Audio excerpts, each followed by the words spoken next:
Sarap mga kapatay gutom. So ito na naman guys, magluluto na naman tayo. Meron tayong imbentuhin guys. Dahil kasi meron tayong natirang pechay. So yung pechay na yun guys, wala tayong maisip kasi wala tayong tokwa para ilagay doon. So ano na lang natin, gagawin na lang natin doon sa pechay. Lalagyan na lang natin siya ng century tuna guys. No? Ihalo natin yung pechay doon sa century. So subukan natin guys kung ano yung magiging resulta nitong lulutuin ko. Kung masarap ba siya guys. So daanin na lang natin sa guys no, sa pagpapasarap nung sinasabi ko sa inyo. So yun na nga guys, nag-iinit na tayo sa ating frying pan no ng ating nag-iinit na tayo guys no ng kawali. So ilalagay na natin guys yung ating ano ba inuuna nyo? Sibuyas o bawang? Kasi ako inuuna ko sibuyas dahil kasi yung sibuyas hindi siya madaling masunog. So, yung bawang kasi guys, konting mo lang dyan, sunog agad yan. So, bahala na kayo kung anong gusto nyo unahin, yung sibuyas or bawang. Pero para sa akin, sibuyas ang inuuna ko.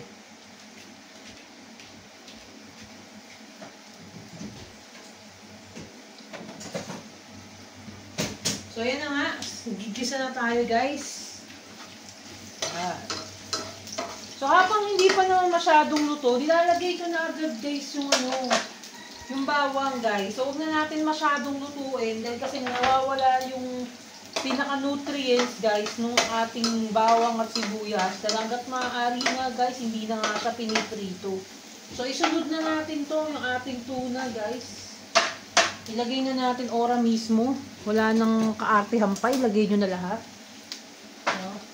So, tatanggalin nyo lang guys yung pinaka-oil nito. Siguro pwede nyo rin ilagay guys yung oil nito eh. Depende na sa inyo kung ano gusto nyo. Ako, lagay na natin yung oil. Ganon din naman yan. So, yan. Ilagay na natin. No? So, tapos na, lagyan nyo ng paminta. Diba? Magpaminta kayo to the highest level. So, yun na nga. So, yan na. Pinakukuluan na natin, guys. So, yun na yung pinakasabaw nung natin. Lagyan muna natin ng salt, guys. So, inuulit ko sa inyo, ang ating salt is a pink Himalayan salt, guys. Pink Himalayan salt. Yan. So, nilagyan na natin, kasi sunod natin yung ating paminta. So, hinahanap ko na, ito na naman, naiiba kasi yung yung pwesto, naiiba na naman, napunta na naman sa baba. Kaya pahirapan na naman ang paghahanap ng paminta natin. Nakang teteng talaga. Paiba-iba. Ayan. So, yun na nga, ganyan. Yan. Invento lang natin to guys, no? Tapos, lagyan natin ng pechay. Yung pechay na sariwang-sariwa pa rin talaga yung pechay. Grabe, guys. Grabe. So, ito yung ating pechay, guys. Ayan ang ating pechay. Grabe, sariwa, guys. So, lagay na natin yung pechay dyan. Huwag na tayong magpatumpik-tumpik pa. Lagay na natin lahat. No? So, yan na nga. Ang ating pechay na pangmalakas, ang malupit. No? So, yan, ganyan lang guys. Ganyan kasimple yung ulam natin ngayon. At least healthy ang ating ulam. No? Pechay with tuna. Century tuna. So, ayan. Grabe. So, ganyan napakasimple. At meron na tayong instant ulam. Gisa-gisa lang ng konti, guys. Yeah. So, mukhang masarap naman siya, guys. Mukhang masarap naman siya. Ayan. So, ayan lang natin siyang magganyan, guys. Teka lang, kukuha lang tayo ng ating lagayan ng ating pangmalakasan. Siyempre, kailangan maging pangmalakasan lahat yan. So, kumuha na tayo ng ating plate dahil kasi nga, mag-plating tayo, guys. No? Kailangan natin mag-plating. Sabi ko nga sa inyo, ang pagkain, hindi basta-basta yan. Hindi lang masarap yan. Dapat, no, dinadaan natin sa art yan, guys. No? Pag-plating, art yan. No? Kasi, masarap na yung pagkain mo, maganda pa yung presentation mo. Hindi lang yung nagluto ka ng pagkain na basta-basta lang, may mailuto ka lang, pero wala kang, di ba, Walang dating yung presentation. Importante kasi yung guys. Presentation ng pagkain is very important talaga yan pagdating sa culinary. So, hindi tayo nag-aral ng culinary pero may mga nalalaman tayo guys doon. Dahil kasi nga ang ating mga kanununuan guys, sobrang husay magluto. At talagang minana natin yun sa lolo ko. Yung paano, diba? Kung paano mag-present ng pagkain, kung paano mag-serve ng tamang pagkain, diba? Pag nagluto ka ng pansit, kahit anong pagkain yan guys, no, dapat pag-present mo yun, sinerve mo yun, mainit yung pagkain, hindi yung katulad yung restaurant na kinainan namin kanina, masarap yung pagkain nila. Pero walang kadating-dating yung kanin, ang bilis lumamig, tas ang lamig nung tapa, hindi dapat ganun. No? Kasi okay na yung ambience nila, pasado na sila, ang ganda ng ambience. Pero pagdating doon sa pag-present guys, doon sila nasira. Grabe. Yung kanin, napakalamig, tumitigas agad, alam mo yun. So, ito na nga guys, ayan na.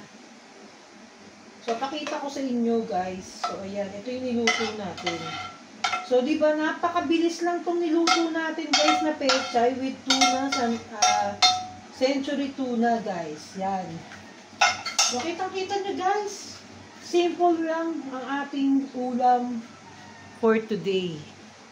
Nakita nyo? Kitang-kita nyo, napakasarap guys. Amoy na amoy pa lang, talagang napakasariwa ng mga pechay na nilagay natin dyan, di ba? Konting gisa-gisa lang, di ba? Ayos na at nakapag-imbento na tayo ng luto na talagang healthy at napakasarap. So ayan, so tikman ko sa inyo guys, so titikman natin ngayon itong ating napakasarap na gulay, no? So, kukuha lang tayo ng ating kutsara para matikman na natin to guys. Husgahan na natin to, no? So, unang subo na naman para kanino? Para kay Lola Basyang.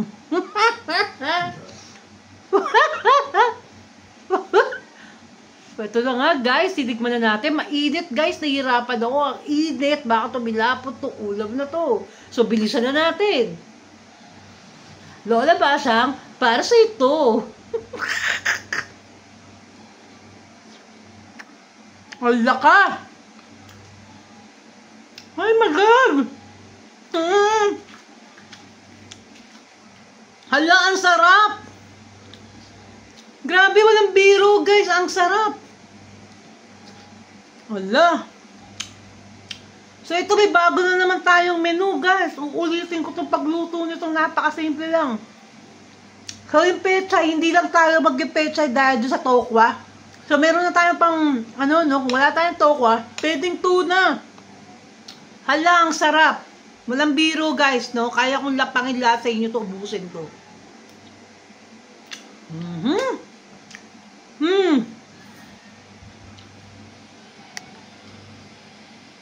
Sarap!